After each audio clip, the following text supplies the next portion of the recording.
Welcome, everyone. I know we're a really small group, but we are recording this, so we're going to kind of do this a little bit like a typical larger session anyway. I do want to mention before we start that we've postponed the trivia webinar originally planned for earlier this week, and I was really excited for that one. And I'll tell you that you don't want to miss it. It's going to be a lot of fun, and we have some really, really incredible prizes, including a full Soapbox Derby car. Those things aren't cheap for the grand prize winner, dinner with Pittsco at the convening, and access to early bird pricing for everyone who attends this trivia event. But what we're here to talk to you about today is your amazing work, the stories of impact that you've shared with us, and that we're now eager to discuss and brainstorm with you how to leverage your work to even larger audiences. And you know, if you know me, you know that I'm a little bit obsessed with stories in all forms. I'm in honor of our Michigan convening, I'm drinking out of a coffee mug from one of my favorite bookstores in Michigan, and I'm wearing my Steve Jobs hoodie, one of the greats, frankly, when it comes to using story to sell product. And that's ultimately what we're here to do. I know that we're kind of nonprofit educational focused, but we're still selling what we do as ecosystems around the country. And story is the best way to do that. So here's what we're going to do today. We want to start with kind of outlining how the SLECOP and TIES will be sharing your work as we move forward with this initiative. We're going to brainstorm a bit with you about how you can possibly get more mileage out of the work that you're already doing. And we want to brainstorm with you about how you can connect to legislators and other influencers in order to both spread your story, but also to use your story to make a real difference for the young people and the people in your region. So now I'm going to ask Alyssa to share a little bit of what we've done so far and to discuss what's next. Alyssa? So you guys, we have, and every one of you on today's call has contributed. We have collected, I think it's closer to 20 stories already, some incredible examples of work that's happening in your ecosystems. And so what we are doing right now is writing very brief summaries of your work. Martha, thank you for approving that summary. Dr. Poro, thank you. And what we want to do today is encourage you to keep on sending that stuff in. We will either write your summaries or give you some examples of what we've done if you are willing to model after what we did. What we're looking for is stuff that we can post to the SLECOP website, stuff that we can, shovel out in social media posts to accompany those summaries. We'll be tagging you in those summaries. And then we kind of want to talk today individually about how you've promoted some of your work on a local level, how we can help amplify that on a national level or even a global level, and then really just basically maximize what you've already done. And then secondarily, we want to help better connect with legislators around some of these stories. So we're going to have like three kind of very brief little sessions. One dealing with basics of press releases. Even though they say that legacy news media is dead, when you look at the research, they still move opinion in a fairly significant way. And so it's important to understand some of the basics of how to connect with reporters in your community and make sure that you're getting your news information out. Veronica will talk a little bit about advocacy, sharing again our advocacy toolkit, and then Lauren's going to talk about some of the work that we're doing with social media and hashtags. So we have just a very informal couple of minutes on basics of press releases. And this may be old hat to some of you. And if so, we're just going to go through it really, really quickly. And if you've got questions, happy to pause and, come back and we can address them. But first and foremost with press releases is like you always have to have a hook, something that, really stands out and makes you different or newsworthy and appealing. And Lauren, if you want to, show those slides that you created, that would be amazing right now. I am a former journalist and professor. And also, as Jeremy reminds me every single day, a little bit on the boomer side of the street. And so I remember this journalism professor who used to talk about what news is. And he did it in such a gross way. He would scream, if 1,000 or 100,000 people made it to work safely that day, that wasn't news. It was news if one didn't.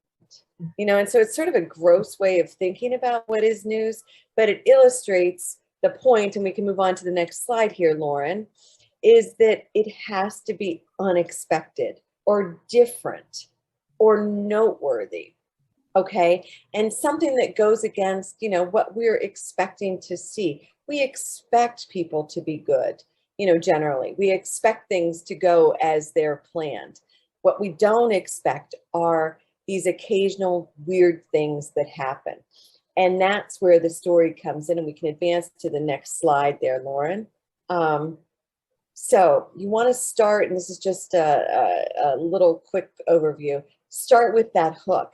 What's different? What's unique? We have Dr. Porro on here today, and one of the stories that Dr. Porro shared with us from her ecosystem in Massachusetts is this very cool program where they are connecting high school students with mentors from business and industry to solve environmental challenges. Some of the students there, and I think it was in the first or second year of the program, developed an idea for an app that would be circulated throughout the community. And forgive me if I'm butchering pieces of this, Dr. Porro, you can correct me, but people, users, would spot, it would be geo-located, and people would spot big areas of trash. And then, put them on the map. People would clean that up and then clean up the map. It's a cool thing. It's different. It's unexpected. It's taking students out of the classroom, pairing them with business and industry to solve a community problem. That's a cool story. It becomes a cool story because of the students telling it, along with the mentors from business and industry. Martha McCabe is on here from Kansas City. One of the stories that Martha and her team shared with us about how Project Lead the Way there has been also doing a mentorship program with business and industry to come up with innovative solutions as well. The stories there, the individual stories of the business mentors partnering with the students, that's unexpected. You expect a student to partner with a teacher or with a mentor, but the work that we're doing, you guys, in ecosystems is generally fairly newsworthy because it's unexpected. The normal is the status quo. Go to school 8 to 4, whatever the hours are these days, and go home. It's unexpected when we do these things that connect with business and industry, that have students taking a leadership role in solving grand challenges of the future. So you want to find what that story is in there, pair it with the hook, include pictures where and when possible, and of course, links for more information. So that's basically what I wanted to share with you about press releases. A few other, sorry, I forgot this my last point there. Of course, quotes that are interesting and use interesting language, not just we're thrilled to announce this program, but something that's cool and uses colorful language to describe it. And something that can't be easily paraphrased is what you want to strive for in quotes. You also want a nut graph. And when I was a journalism professor, people would look at me with such confusion about what is a nut graph. The nut graph is the thing that connects why you're doing to why it matters.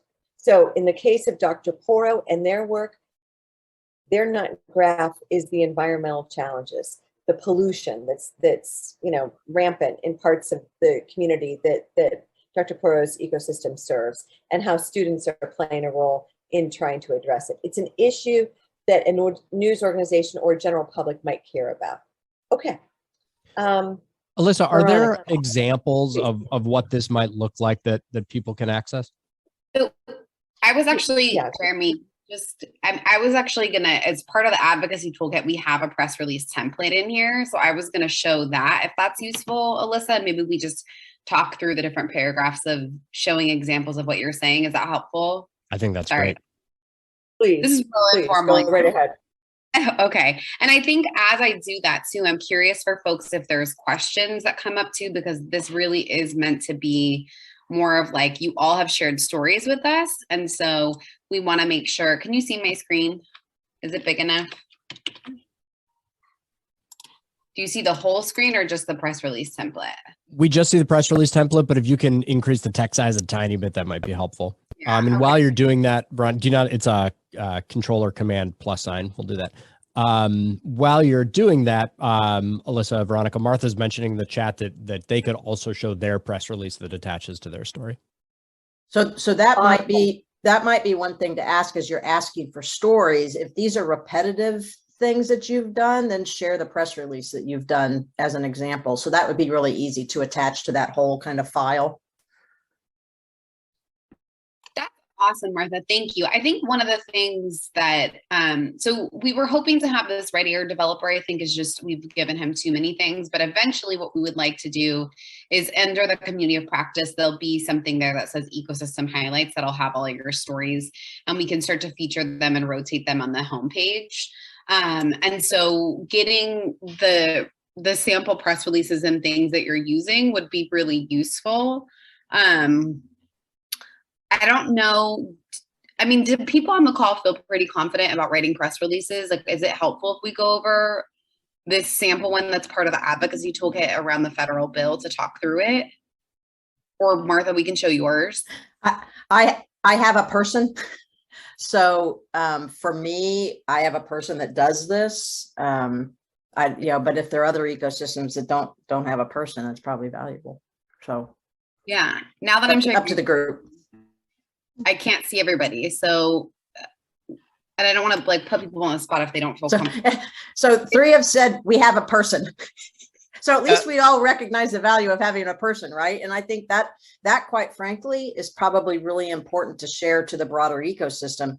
This is so important, not only around this national work, but this is important to local work, and that you need people. And so how can we, like, our person is on contract, and I would be happy to share what we pay and how we put a person on contract.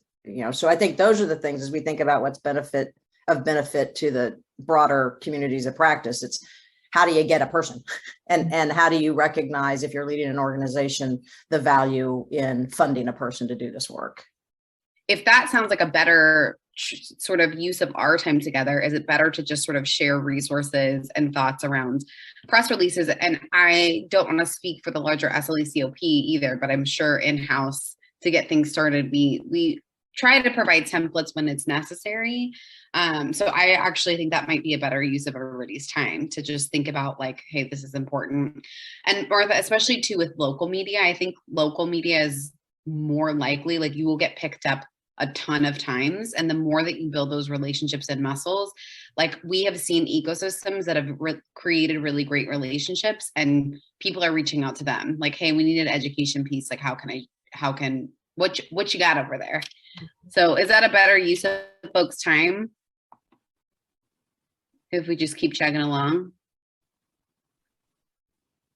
I think that's a good point, Veronica and Martha, too. Like, sometimes you're like, well, gosh, we can't afford a communications person, right? And to Martha's point, you don't have to afford a communications person. Like, you can just contract and say X amount to write a press release 4 times a year or something is way different than having another employee. So think about where and how and when you actually need this person. And I think, one of the things I didn't understand about how stories get on the TV news is that you actually need that person available at your event, because they'll tell you, we'll come around lunch or we'll come around noon. And as the leader of the organization, my time is not spent waiting for the news camera truck to show up. My time is to be spent networking with, potential funders that have arrived, and teachers and students and superintendents. So I think if we could share, hey, so it's press releases. It's, if you think local media is going to come, here's how they're going to come. Here are some best practices, those types of things. Martha, do you mind just like walking us through what that looks like, just really in brief? Is that okay? So, I mean, the press release is the leading piece. And so I think providing really great, you've got to have that hook on the press release, Alyssa, so that like really those key nuggets, and having somebody who's really good at words. Our marketing person is really good at words. I'm really good at talking, but I'm not great at putting words down on paper. And so having somebody that's really good at words and writing the press release, and also has done all the background information on knowing who your television channels are, who your point people are, who your newspaper people are. And then having that in a real simple spreadsheet that when it's time for distribution, it's an easy send out. At the actual event, she has made, her cell phone is accessible on the press release. So you got to have somebody who's comfortable with, having the news channels call her directly. And then she'll text me and say, hey, I think channel 41's coming. They're going to come sometime right after the morning news. They hope maybe they could show this at the, noon news or 5 o'clock news or whatever. And then she kind of stays near the front entrance and is waiting on them. The other thing that she's doing is that the news doesn't want to talk to me. We want them talking to kids. And so that's the other piece that she does is she arrives early and she's visiting with the kids. She's visiting with teachers. She's finding out who is comfortable talking on camera, and then also who might have an interesting hook that's there. So she will preview the event ahead of time so she knows who she wants, if they do show, who she's going to take them to. So she's really kind of thought through that whole process. And then she might grab me at some point and say, hey, can you just say a quick hi? And sometimes, even though you set up all these great student shots, what they put on is you. And so you need to be prepared for that, to have your little quick elevator speech. The other thing that then she does is then she tracks if those stories have shown. And so she knows, hey, this is going to be on the 6 o'clock news, and she gets that information out to the, if they talk to a kid, gets that out to the teacher, the superintendent, to say, hey, I think Olathe South is going to be on television tonight. And then she loops back around to see if she can pull a link. We don't pay for the service that searches for those things, but that's something you certainly could do. I don't know what the cost is. News typically wants students on camera, although it sounds like you just need to be ready regardless. What do you guys do in terms of waivers to make sure, because they're probably minors, like what does that look like? Are you guys typically prepared like to have, just curious on that part, because I think that's a piece that sometimes we forget about. Yeah. So the beautiful thing about FIRST Robotics is that is part of the waiver to even join FIRST. So if you show up at an event, you are agreeing to be filmed, photographed, everything. For our Project Lead the Way students, we work with our teachers ahead of time to know which of their students can and can't be photographed. And then if we're at a big event, like we do girls in tech events that are just, y'all come and bring whomever, we again, remind teachers, if you're bringing a group of kids, please know who can't be photographed. And then we'll sometimes put a little green dot on a name tag, and we tell the cameraman, if as you're panning shots, if you see a green name tag, you need to slide green dot slide over. So there's a lot of different strategies that you can use around that. For very specific stories, we will have already talked to the teacher, and she's secured approval from the parents ahead of time. But nowadays, most districts, and I don't know if there's anybody affiliated with the district, but a lot of districts that we work with, it's an opt-out. And so, they know specifically who are the kids who can't be on camera, who can't be talked to. So schools are pretty savvy at that. And so it's just remembering that you need to ask that. So Veronica, that's a great point, just to remember that that's important. I've got a quick follow-up question for Martha too. In terms of cost, what do you typically pay? Are you comfortable talking about it? Yeah, we pay, it's a consultant fee. So it's just a flat hourly rate, and it's $60 an hour is what we pay for our consultants. And then we work up we're on a fiscal year with the university. So we work up an annual contract that's a flat amount of hours, and they put together a scope of work, and we negotiate what we think it will be. as far as hours, and then they just bill on a monthly invoice. Thank you, Martha. I feel like, Jeremy, I didn't mean to take over your and Alyssa, your hosting role. I mean, thank you, Martha. I think it's fantastic and really helpful tools. I am hoping I just have Martha pinned on the screen for some reason right now. So I don't know if others are nodding. Are there any other like questions or stories or things that people want to contribute around like this area of media, or do we want to talk about advocacy at all? Or Alyssa, where are we going? I'd like to hear about Tom and Lori and how they work with their media consultant or people. Because we are a secret part of Clemson University, we have access to PR through Clemson, and their PR people will help us draft press releases and contact media.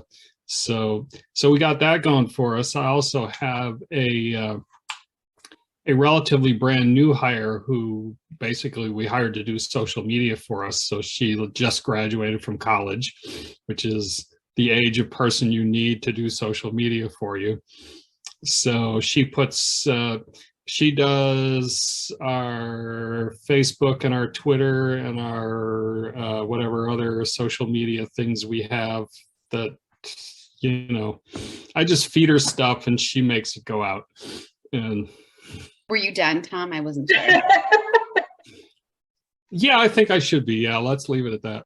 Okay. Actually, I wonder if Alyssa and Jeremy and everybody is okay if we segue to Lauren a little bit, since she is all about social media. And since maybe it doesn't feel like it's relevant, Lauren, if you're okay talking a tiny bit about why social media is important and how to leverage it, since Tom didn't even know that he segued us there, but talk to the rest of us old people about what the young people need, Lauren. You tell us what the young folks are doing these days. What the kids these days. So I am the STEM ecosystems fresh out of college social media person. So I just have 3 quick things to kind of touch on that I think are pretty important. The first thing I think is the use of photos, videos, visuals. One platform that I use and I would live and die for is Canva. If anyone's not familiar with Canva, it is just an amazing tool that has so many pre-made templates that you can use and just makes it super easy to put your information in and have it go out on this really, really beautiful image instead of maybe just like something like a text. Another important thing I wanted to touch on is who you tag. When you have those pictures, you can tag, I think, up to 9 people on Twitter. So tagging any relevant organization, school district, or individual that aligns with your post, and also tag us because I retweet and favorite quote everything that we are tagged in on our Twitter and LinkedIn and Facebook platforms. And then finally, hashtag use. On Twitter specifically, you can see how often a hashtag is being used on a daily basis and overall. So I actually have a document here that I'll share right now that has a lot of the more important hashtags that you can use when it comes to education and relative to STEM. So if this might be of use to you, I have like this whole big, whole giant thing with a bunch of different categories for hashtags specifically. But those are the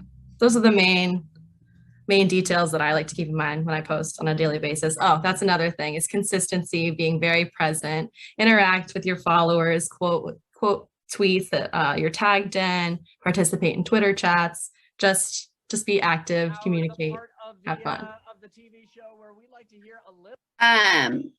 Tom mentions, oh, sorry, was Jeremy doing go, Jeremy? No, Jeremy just hit a bad button. I heard like a button. I thought you did. I was going to say, I'm ignoring them. So Lauren, Tom mentioned that they had over 300,000 social media impressions last fiscal year. And so it's great that you offered tools and hashtags and things, but like, what is an impression? Why does that stuff matter? Like, why would we even tag you, or why would it even like, before I even get to Canva, like, why am I even posting? Like, who cares? Who am I talking to? Well, impressions specifically is essentially your reach. It's how many people beyond your own direct following you're reaching. That's the short thing. So people you tag can just broaden that exponentially. Quote tweets broaden that exponentially. It's just a basic extra reach beyond your immediate following.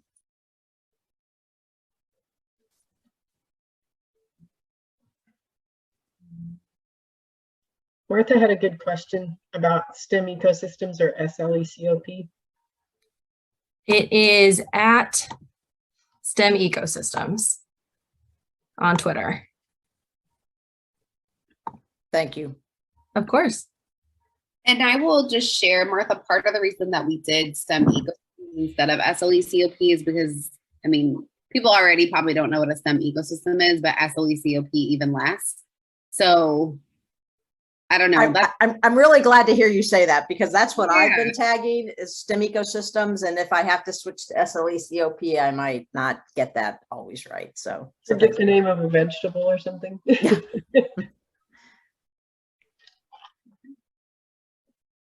Well, and 9 times out of 10, if you can only tag so many, you're tagging your local partners. So you might run out of what ends up happening to me is I run out of characters. And so then I can't get in STEM ecosystems. So if Lauren's knowing to pick up stuff that we're tweeting, then she can retweet it. Even if you do like a reply and then tag me, or if you put like hashtag STEM ecosystems, that's something I also look for if it's not a direct tag. So whatever works best, I'll find it.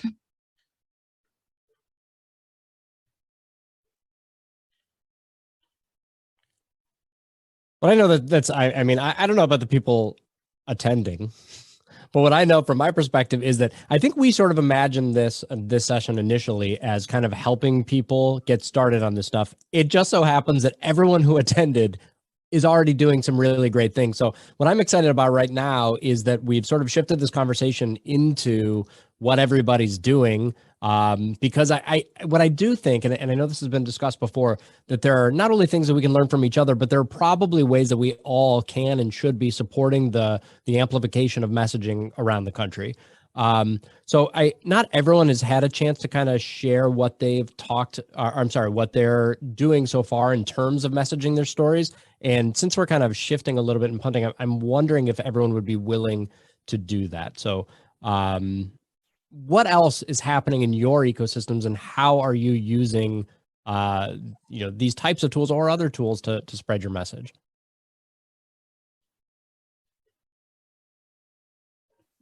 I can chime in, and just before getting into that, one of the things I'd like to comment on is the journey to get to the point of having a person, because we've only had a person helping us for about a year. And talk about a struggle before that. I mean, there was so much great stuff going on, and yet you'd go out in the community and more often than not, you'd find out that people didn't even know you existed when working in a very large area that's spread out on a lot of rural areas. And so I think that the people that happened to be on this session, that we all contributed something. We all pretty much stated that we have people. Probably the reason why we contributed something is we do have people. And many of the ecosystems that you talk to, and they're a one-person show, or maybe 2 people, maybe 3 people wearing a zillion different hats, they probably are not in the same boat. And I know when we try to share out things that our communication person has put out that we want others to help share, it only happens if we give them a communications toolkit. Mm-hmm. And we give them the graphics, we give them the posts, we give them the hashtags, and then they simply have to put it on their own channels. And without that, we find that we really don't get much traction. They may be sharing what we're doing if they already know about us, but it really amplifies it if they get that toolkit. And so I think what you guys have put together today is just amazing in terms of all of the information, having the sample press releases, having the discussion, and people being able to tell what their journey is like.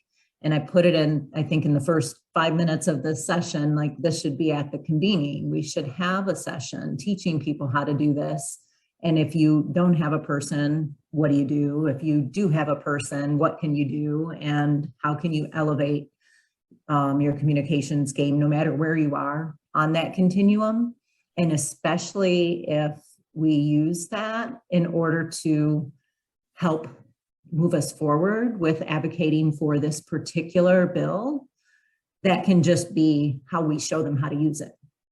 And I think that would be incredibly powerful to do that. And it reminds me of a session I attended years ago, I think at the very first convening I ever went to, and it was on communications. You know, how do you set up a website? How do you do this? How do you do that? And that was my first glimpse at trying to move forward with figuring out any sort of communications at that point. And so it's been quite a journey. And I think there are many other ecosystems that could, you know, help tell that story. So in terms of where we're at and how we do that, we do have a communications person that used to work in local media. And before that, she was a communications person for Dow. And so what large benefit that gave us was that she already had personal relationships with all the people in media. So when she asks for a press release to get coverage, it's pretty rare that it doesn't get coverage. So that's a huge help. She has the skill set, she has, you know, the connections. And so her being able to put things together that are both visually appealing and then have the reach, and then she can share it with, you know, the key entities that it would matter most to. Those are all things that she has the expertise in order to be able to do that. And then we're constantly just trying to find new channels. You know, we have a person that's our parent engagement person, that the messaging that goes through her is specifically targeting parents. We have other groups where it's targeting business and industry. So just lots of different layers to it. And we wouldn't be there without her expertise to help guide us and get us there. So I hope that helps a little bit in terms of what we do. And then my boss, Matt, all of you know him, he's tied in politically. So then he layers on top of it and he does the outreach to the actual you know, senators, representatives, and things like that, utilizing her communications, but he has those relationships established so that when he wants to meet with them, he actually can get in front of them and have those conversations when it's something like this. And Lori, is that something, that toolkit, is that something that you'd be willing to share so that it could be shared out, or is that super secret and private? No, we have a few different examples for different initiatives. So I could share a couple different examples of what that looks like. Perfect. And Lori and Xan in particular, there was a comment in the chat, I think by Tom, saying, and I think there's a second side to it too, saying what we probably need are 2 different sessions and 2 different working groups. One for those ecosystems that have a person, whether it's a contract person or an in-house person that's focused on media storytelling and outreach and all of those things, so that they could be not only getting on the same page together, but also sharing tools and tips and all those things, but, you know, this level. And then also something for those, you know, 1, 2, 3 person shops that are just trying to cover things themselves, which would be kind of more basic. That would be, you know, how can you quickly get some stuff up and running? What's some easy content that you could get out? What are some, you know, very kind of templated strategies that you could use to share those stories?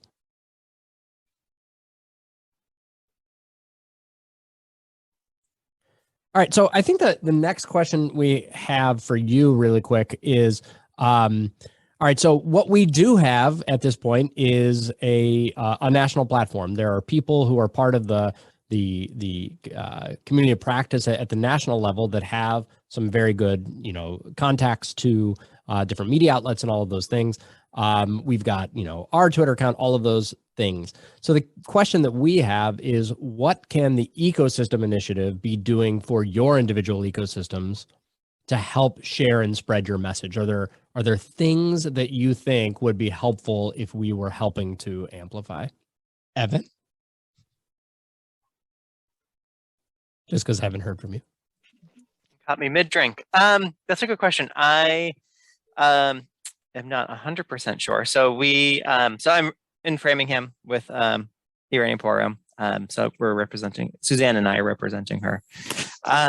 I think communication-wise, we are fairly good at communicating our programs. I think one thing is the successes of programs and ecosystems would be a great thing. I know we are in the midst of collecting data and going to be able to present like our programs, our mentorship program and the success that we've had with it. But really getting that word out there, more so than just our local community, but in like those larger systems, especially when we're looking for like grants and things like that. It's being someone can say like, oh, I've heard of this program before.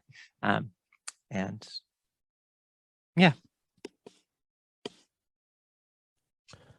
And Alyssa, from your experience, what are the areas that we should all be thinking about? And Lauren, frankly, too, when everyone here is thinking about the stories that they've got internally, that many of them are really, really critical, all of them are really critical at a local and state level.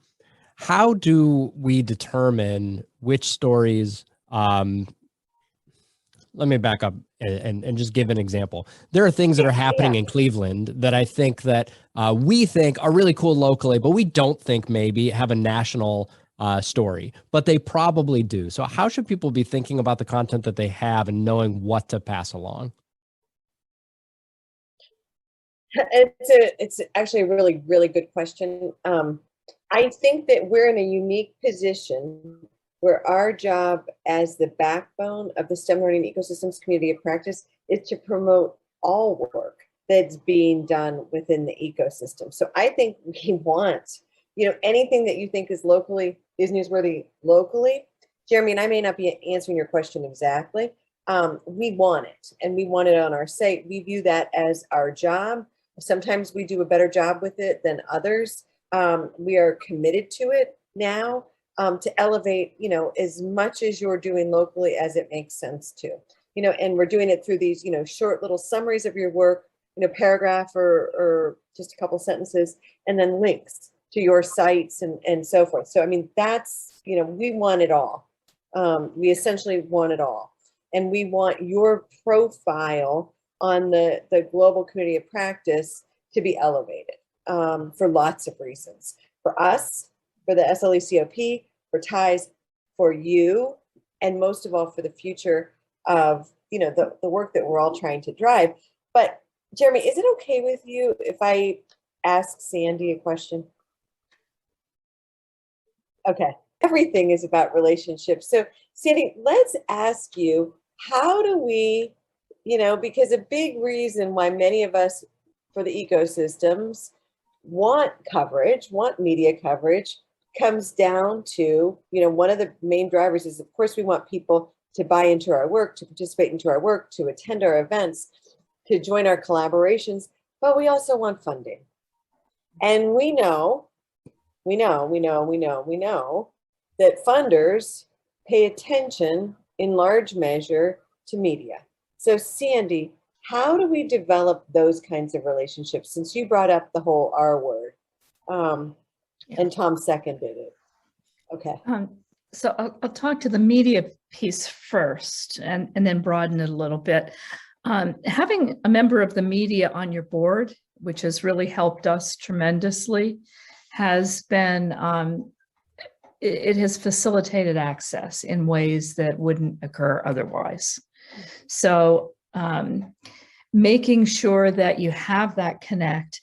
And then with media, you can send out a press release, but if you know that Tim is the person that does education and, Mary is the one that covers business, you can pitch ideas.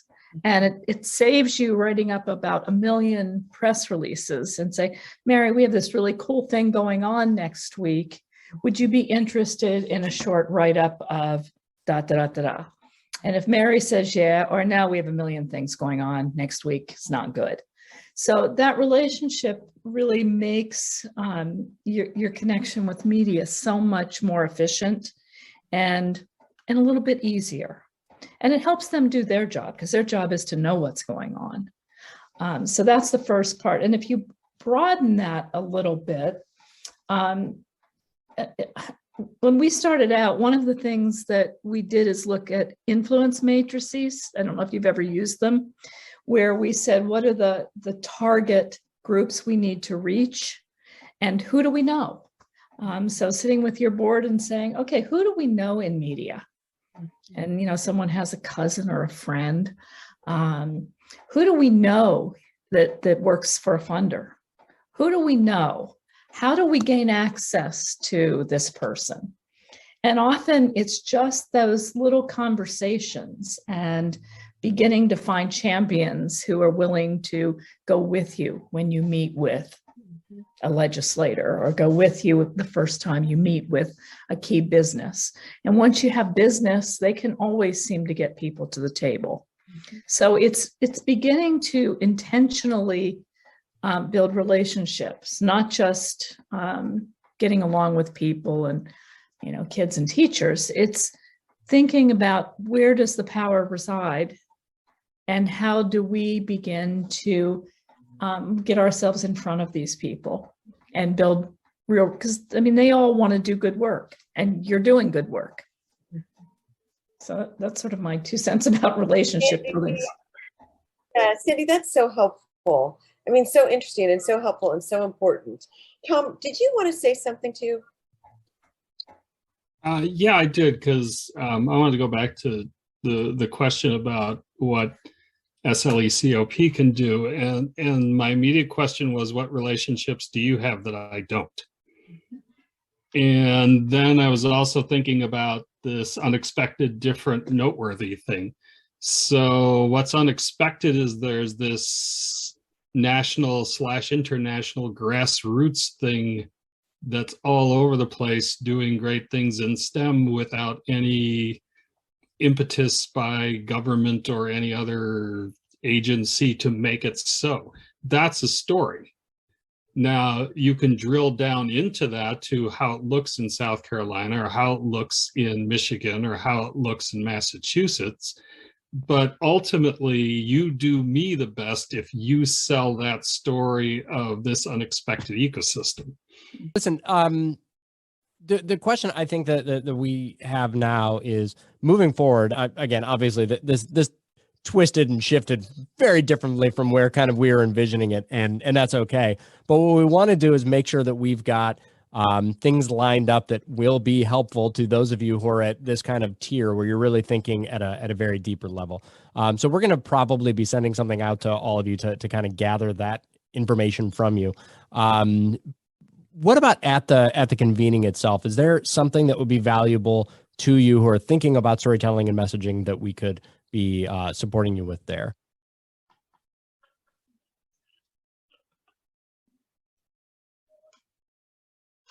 That's okay if not. And while you're kind of thinking about that a little bit, Exanne, could you close us out a little bit, unless anybody comes up with anything?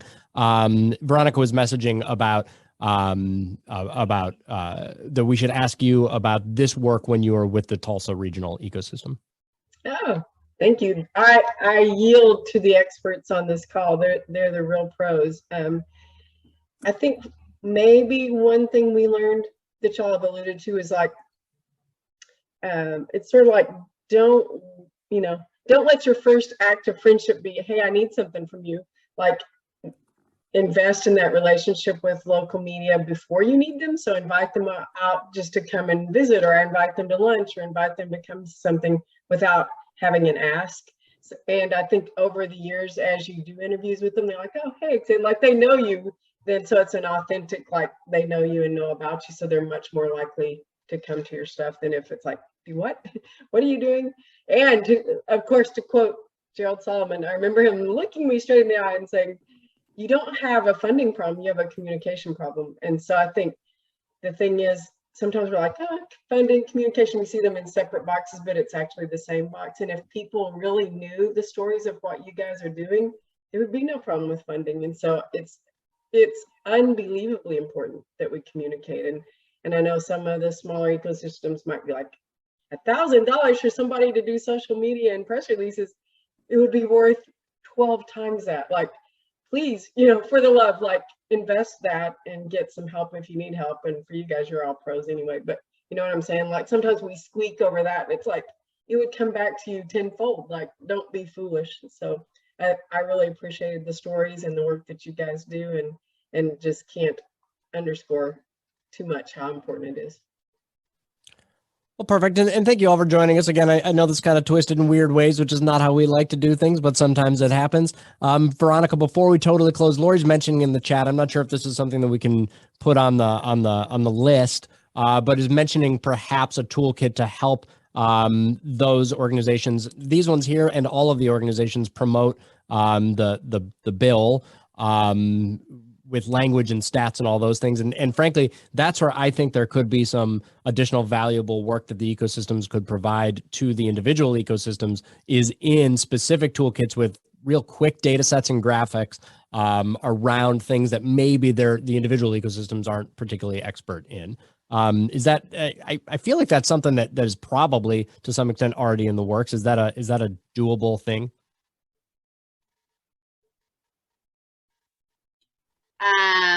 So we thank you for that. And maybe Alyssa, you can help a little bit, and Exana as well. I mean, I know we used to have sort of the measurement tool that helped us gather some high level statistics that we can definitely share and are still kind of shared. They're more estimates, I think, because we know that the work of the ecosystem is done at sometimes such a high level. Who you're impacting can sometimes be somewhat difficult. I don't know where we're at with some of the measurement stuff on the other end to be able to provide a more up-to-date thing, but we can definitely provide some level of statistics that would be useful, especially to like knowing that you're part of a community. To Tom's hook, right? That's you're doing work that others are doing in 94, soon to be 100, locations across the globe. Those sorts of statistics that are, an estimated of X students or things like that, we can definitely provide. It may not be as accurate in terms of like getting down to the nitty gritty of students level. We've always had to struggle with that, but yeah, I don't know, Alyssa, if you have anything else to add there, Exan. Exan, do you want to go ahead? I just had a quick thing kind of related. I was thinking about what are the easy ways for y'all to do this, because you all have more than full-time jobs and you're dog paddling for all you're worth. So, for you to like conjure up something separate just for us and you don't even know what it's adding up to is hard. So, and I also was always worried, like they'll think we're bragging, like, no, Exan, none of that is true. So if you would like just copy us when you send out a press release, or copy us when you're sending out like the cool media coverage to your board members or something like that, just also copy us on it, then that's something that you're already doing. And it's like 2 more strokes of the keyboard, because what we want to do is be the grandparents here and tell your story. And the more you help us know your story, the better job we can do telling your story. So don't hesitate to brag, or let us know and let us do the bragging on you, because that's what we want to do. I have a quick question. Is there any plans in the work, especially as, let's assume this first round of funding gets funded and we now want to move for more funding for more ecosystems? Is there a plan for a policy day on the Hill? I think those are great ways. I love coming to do those. It was also how I cut my teeth on understanding advocacy. And that translates coming back to do your own advocacy at your own state house. But there is comfort in numbers and realizing at the end of the day, you're most likely going to talk to the legislative aide. But that is why it was so easy for me to pick up the call and call Jake Vance in Senator Moran's office, was because I already knew him, having come to policy days for a variety of things. So somebody put advocacy day on the Hill. Is that something you guys are planning or have already have in the works? We had preliminary conversations with STEM Ed Coalition about what that looks like and so forth. They have not moved beyond preliminary, and we're kind of waiting for some direction from them about what the timing of it looks like and what it should be. But I think probably we're anticipating something in late spring, which we're getting right on to. Yeah, I know. So I know. Is there any way you could do something in the fall? I'm thinking about, I already know how much money I'm spending to come to Michigan, because that's not a cheap plane. That's not a cheap plane flight. So, thinking about budgets, I don't know the timing though. We might be doing 2 different things. one larger advocacy day that's, much more open, and a smaller one where, if the need warrants, we want to have, we want to show up there strategically to do some work related to the pending bill. But what we talked about today is kind of, continuation of those first steps to really beef up who these ecosystems are, what the work they're doing, amplify the connections to business and industry, the unexpected. Tom's hook is really, really, really good. That no government support right now, just kind of grassroots that's taken on this huge thing and is doing this work. I mean, that is a really good angle, Tom. The second that you said it, it felt so right. And we've skirted around the edges of that. We've never zeroed in as laser focused as that could be. So this has been incredibly productive, I think. I think a session around how do you deal with the media from both ends? How do you pitch things that they're going to be responsive to? And also, if they interview you, particularly in a medium or negative situation, how do you handle and roll with that? I think could be a really, really useful session. Okay. Well, thank you, everyone. I appreciate it. We're at the end of our time, and we appreciate you taking the time to be with us today.